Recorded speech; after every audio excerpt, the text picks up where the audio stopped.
everyone, it's Nova. This is my very laid back virtual response to Mascha over at Musings by Mascha. The tag is Top Tarot Trumps. A large group of tarot tubers are participating in this series. It is very interesting. Everybody is showing you their top trump cards and explaining why they love these cards. Many people are showing just one trump card per video. I started with one card, then I went to two cards, and now I'm doing 3 cards per video. This is only because I'm very busy, but I still want to participate in the tag. I think this is an awesome tag, and I watch many of the VRs.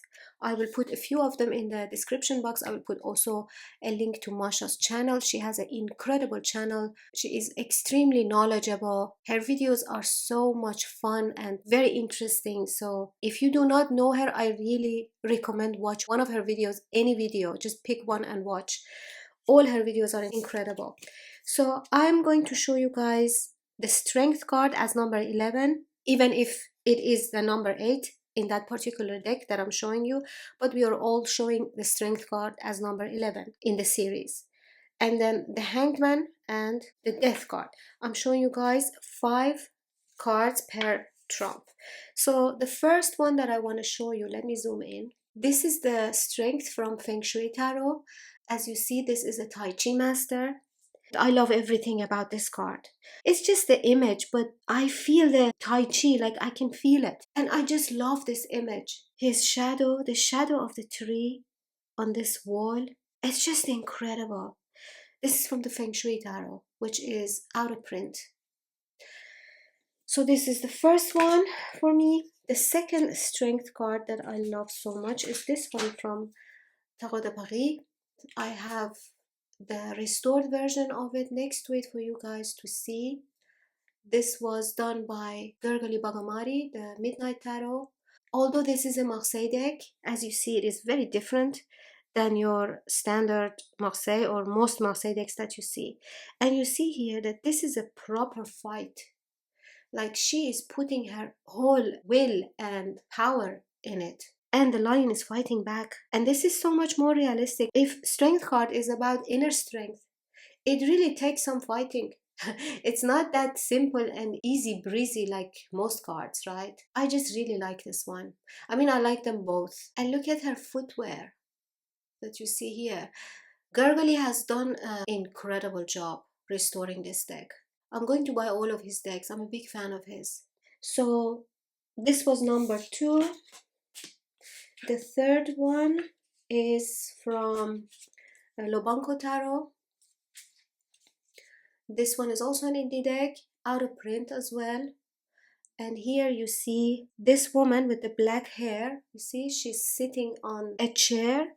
And this is another woman that is kneeling in front of her. The lion woman has a lot of hair on her legs and her arms. The background is red. You see all the rings and bracelets on her hands.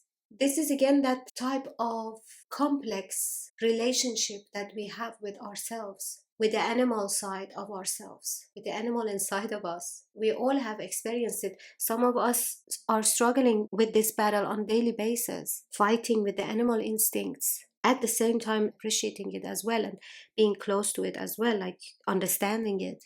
I really like this card. Okay, so I showed you now 1, 2, 3. Number 4 is this one from Naked Heart Tarot by Gillian C. Wilde, and I love this one.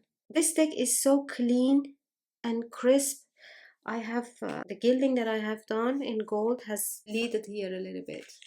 For me, it has the meaning of our animal instincts and also the animal side of us that we have to tame, but we also should not tame it too much. Because that's what can teach us to fly, to be free. The animal side of us has an angelic quality, or can have an angelic quality or deity quality to it in its purest and most raw nature. And I just love this depiction. Like, I just really like how this card looks. I love it. And the last one is this one.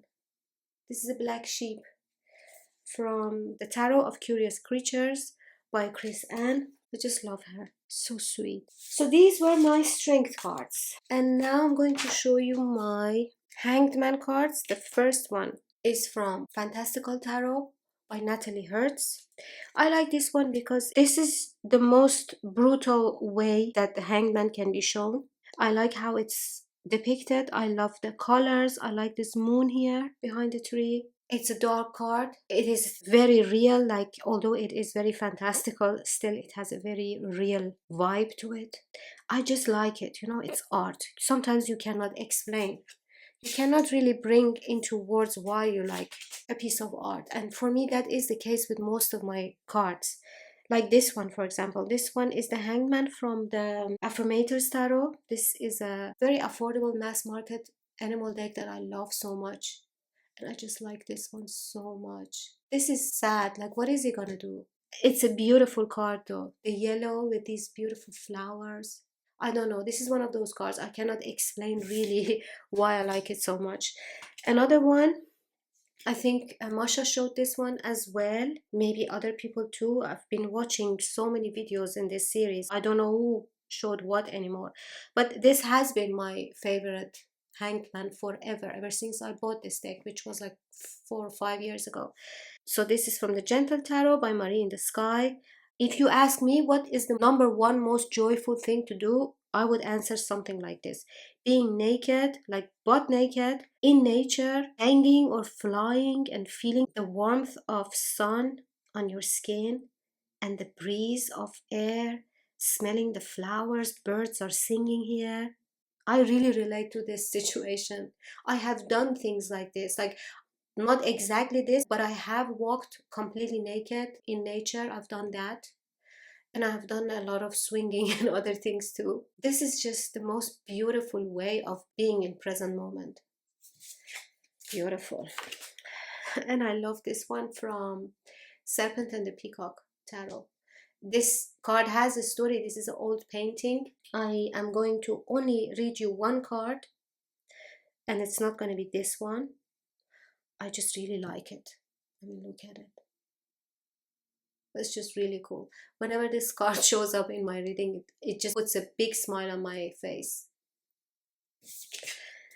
And the last one, you have Arcana number 12 as the mirror in the Wildwood Tarot. This is the moon card for me as well. So it's the Hanged Man and the moon card. And it's called the mirror. It's really cool. Okay, moving to Trump number 13. The first one I want to show you, this is the Death card from the Yukiyoi Tarot. This is a Marseille deck. I'm going to read the guidebook.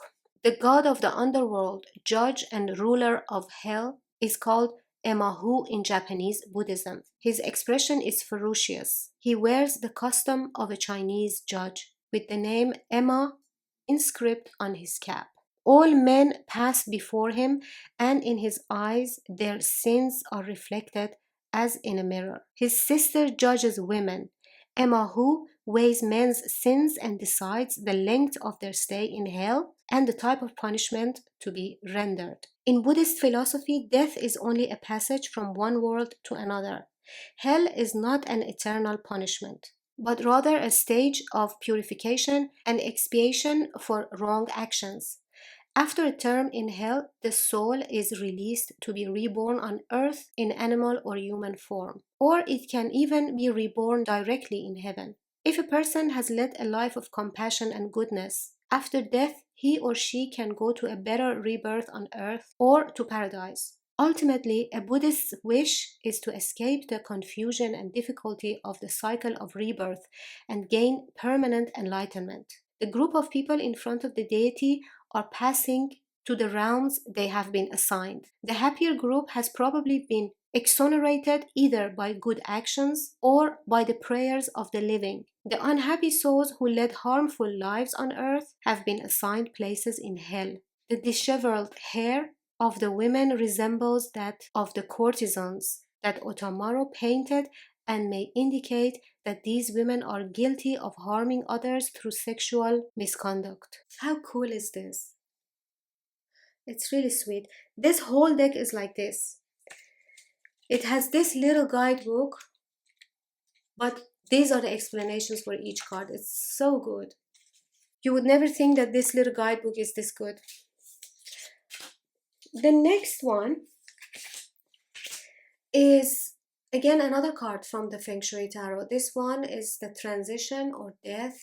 I have shown this card many times in my channel. This is one of my favorite cards of all time. Yeah, look at it. It's just dope.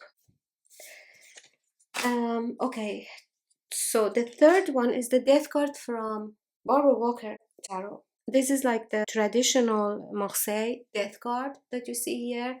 But look how many heads. Like usually in a traditional Marseille, you'll see 2 or 3 heads. Here you see 1, 2, 3, 4, 5, 6, 7, 8, 9 heads. And they're all dead. Not only dead, but it looks like he separated all the heads and now laughing at them or smiling at them. It's just cruel in a really fun way. I really like it. Another one is this death card from, again, Affirmators Tarot. I just really like this one because of the contrast. Like you have the death figure, but the background is blue. You have all these beautiful flowers. In opposed to the previous one, there are no heads here. It's like it's such a sweet, breezy death card. It's really nice. And the last one is from Tarot Yokai, La Morte. So this is the Studio Ghibli situation here. This is a Japanese yokai. I don't know the story because the guidebook is in French and I'm too lazy to give things to Google Translate. I did that for one of the cards and there wasn't even much of a story in there. But I just like this card. It reminds me of a Studio Ghibli cartoon. It's just really cool. So guys, that was it. That was my video. I hope you enjoyed. Check the description box of this video. I will put a few interesting videos for you guys from the same series. And I hope to see you in the next one.